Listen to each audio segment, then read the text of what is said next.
Welcome to the Remote Learning Committee. My name is Brian, and today we're going to be making our first announcements in Google Classroom.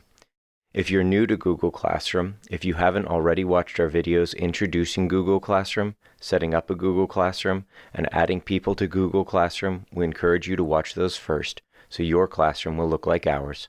Today, I'm going to be making announcements in my third period class.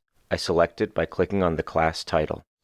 In that class, the first thing I'm going to do is look at the tabs at the top.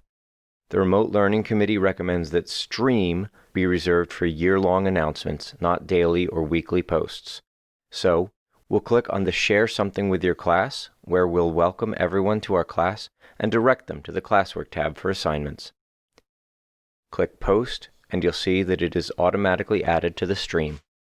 Next, we'll click over to the Classwork tab. When we click Create, we are presented with several options. In general, the Remote Learning Committee recommends only using assignments.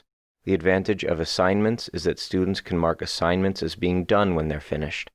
We think it's useful for students to have that ability. It also gives you more insight into what students are doing and when they are doing them. So, let's select Assignment. We want to teach our students to mark as done or turn in all of their assignments.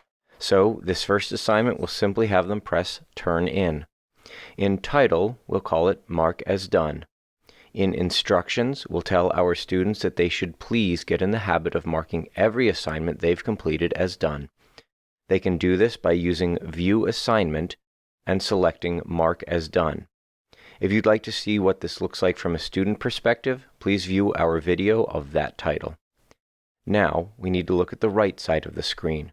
In the For area, you can select other classes if you're going to assign this exact assignment to other sections, which we would recommend. This assignment will be for all students in this class, but you can differentiate assignments in the future by using this drop-down and selecting individual students for assignments. There's also a really neat way to do group assignments we'll talk about in our video Assigning Group Work if you're interested. I want this assignment finished on the first day of school, which for my district is September 3rd, so I'm going to set that. We don't recommend setting a time, as we found that different families are doing work at very different times of the day. The Remote Learning Committee believes strongly that all assignments should be grouped into topics by when they are due.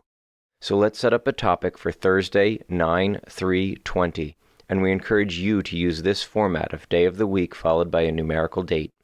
Any further information will just get cut off anyway. When assignments are grouped into traditional topics, after just a few days it gets overwhelming trying to sort through all the posted assignments to find everything that needs to be done.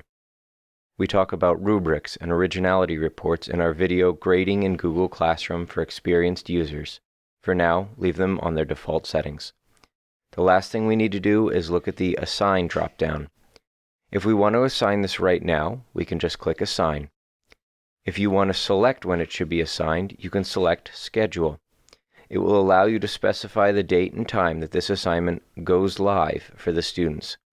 If you didn't have time to finish the assignment, you can select Save Draft, and what you've worked on will be ready for you when you return. For right now, I'm going to click Assign. And there you go. Your students will be able to see their first assignment in your Google Classroom. If you'd like to see what happens from the student's point of view, please watch our video, Seeing Google Classroom from a Student's Perspective. Congratulations, you're well on your way to successful remote teaching. The next video in your journey should be our video, Inviting Families into Google Classroom. Remember, remote learning is a collaboration between teachers, schools, students, and families.